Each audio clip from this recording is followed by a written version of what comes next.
YouTube. What is the word? It's your boy No Luck Mac Reacts back with another video. This one's not really a reaction. Just having me some breakfast and just scrolling through YouTube. You know what I'm saying? I'm trying to find something to actually react to. Ain't too much going on in the YouTube world right now. Let me see. Let me pop up the screen so y'all can see what I'm doing.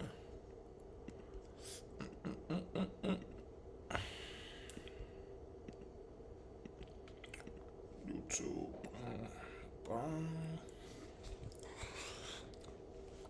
Oh, I got this fan right here. I'm enjoying me a nice BLT, baby. You know what I'm saying? Nice little homemade BLT, man.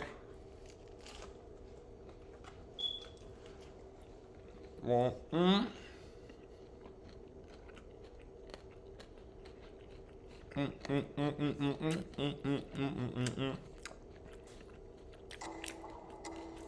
I used to see them watch. Ain't nothing going down on YouTube. Ain't nothing going down. Ain't nothing. Let me see. Let's watch this. Gang members, their actions degrade and demoralize the communities where they operate. No one deserves to live in a world where they fear the drug dealers on the corner and anticipate the next barrage of bullets flying by their windows at night. The FBI Long Island Gang Task Force and law enforcement partners have had a long-standing commitment to eradicating these dangerous criminals and their associates since 2003. For nearly a decade, these alleged Bloods and Crips terrorized the residents of Roosevelt as they fought a violent gang war against one another. As alleged, the actions of these gang members jeopardized the safety of the Roosevelt community, putting dozens of lives at risk.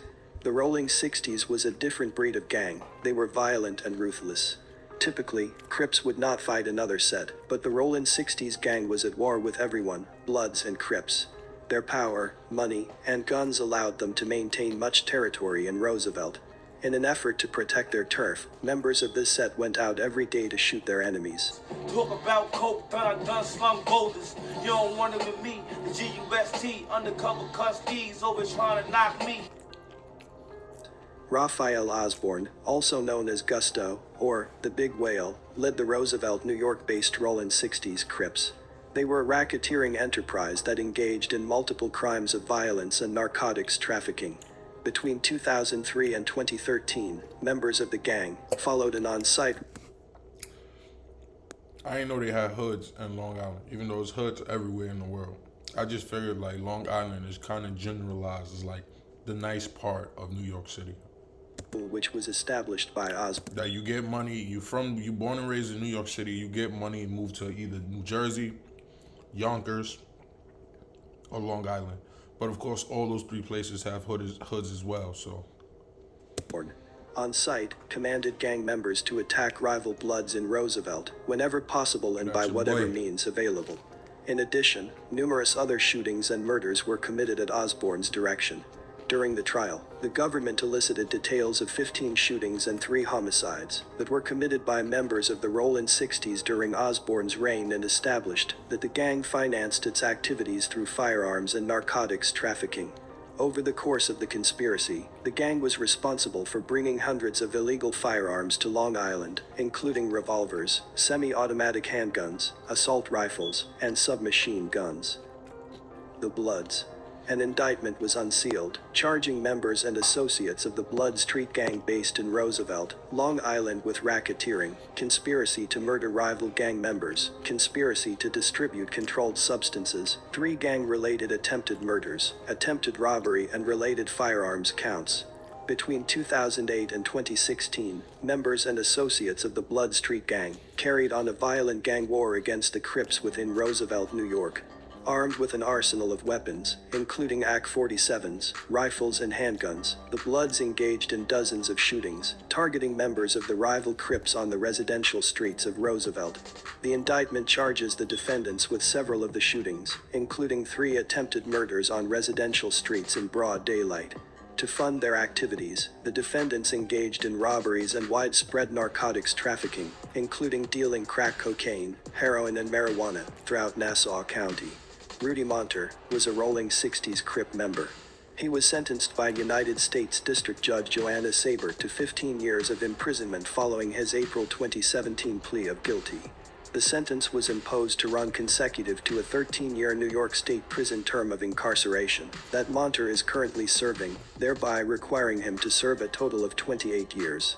According to court filings and statements made during the guilty plea, Monter, also known as Sus 1, pleaded guilty to the June 13, 2010 murder of 27-year-old Jason Crafton. Monter shot and killed Crafton. Sus 1 is crazy. Outside of a house party in Uniondale, New York for disrespecting a fellow Crips gang member. In addition to the murder of Jason Crafton, Monter was responsible for several robberies committed on behalf of the Crips, including the robbery of an aspiring rapper in Roosevelt, as well as trafficking several firearms from Alabama to New York for the gang, to use in its war against the rival Blood Street Gang. Monter, who competed with fellow Crips member, Eric Smith, for the title of top shooter within the gang, is currently serving a 13-year state prison sentence for attempted murder for his involvement in a 2011 shooting directed at the home of a rival gang member in Freeport, New York. Go. Come on, start the car. We're leaving. Party!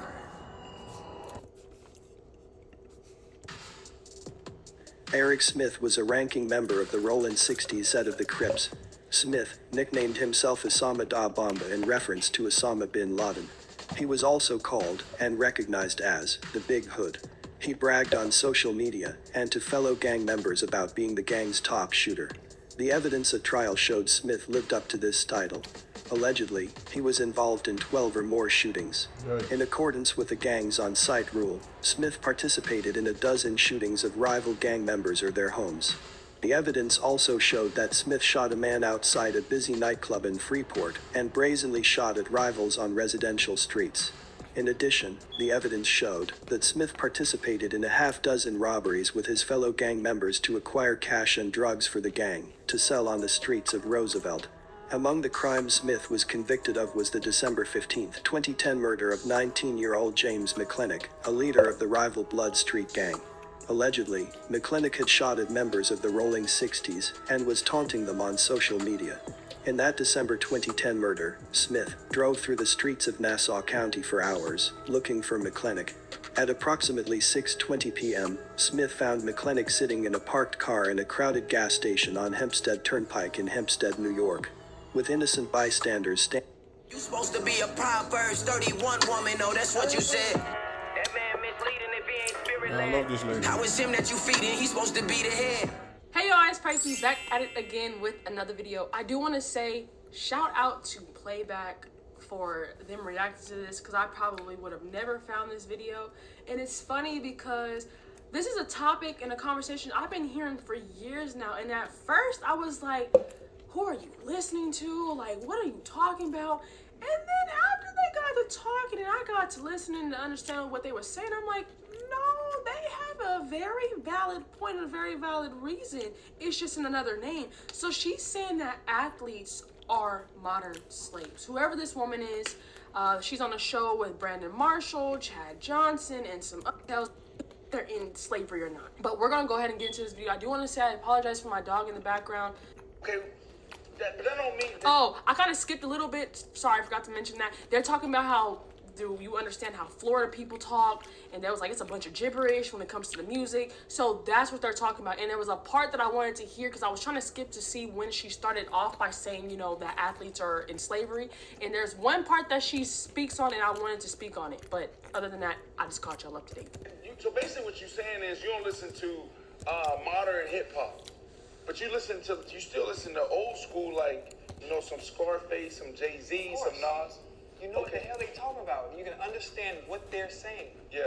That's What true. are they rapping about I today? can fight with that. Popping pills and drinking and I don't do that no more. I'm old.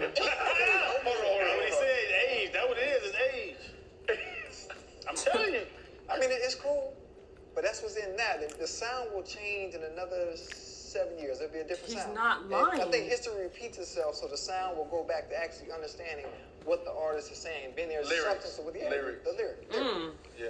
I mean, they're lyrical. I still can't understand the shout. What does WAP stand for? What does WAP stand for? Wet ass. Why was she so quick to answer that? That's what you making songs about, the lyrics and stuff. What's wrong with that? Come on, man. Nothing.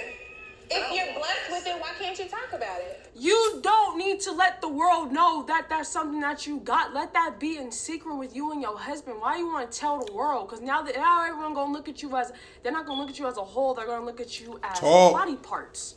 They're not gonna love you as a whole. They're gonna love you for the WAP that you claim that you got. How you know? Women hate being sexualized by men, but they have no problem sexualizing themselves, which is cool, which is totally cool. But don't try to act like it's such a bad thing when men do it. But when you do it, we just like supposed to just like take it as it is. It's whatever. You got that. That must mean you must been sleeping around. Right. Let's be honest here. Sorry, I didn't mean to go off, but girl, like, come on. Like, I want you to stand up for the women, especially black women in particular, but you wildin' right now. But I'm gonna let you finish respectfully. Sorry, y'all. Why can't women own their sexuality? Why do y'all have such a problem? You want to own their sexuality, but you don't want women to own their sexuality. And that is the problem. And the thing, it'd be the dudes telling them to cover up. Like, he's not trying to do nothing with your sexuality. He's asking you to cover up. And they act like you're trying to own her sexuality by telling her to cover up. Well, how about this? NFL is modern day slavery. See, I can't even take her serious now because she started off with that. So, of Okay, course, they're not going to take her serious because it's like, well, you're Team WAP. How am I supposed to say that? How am I supposed to agree with you that I'm in... Pre-order the all-new Google... Man, nah, I'm going to give a proper video. I'm going to give a proper video. So tune in a second. I'm going to twist up my trees. It's an hour-long video.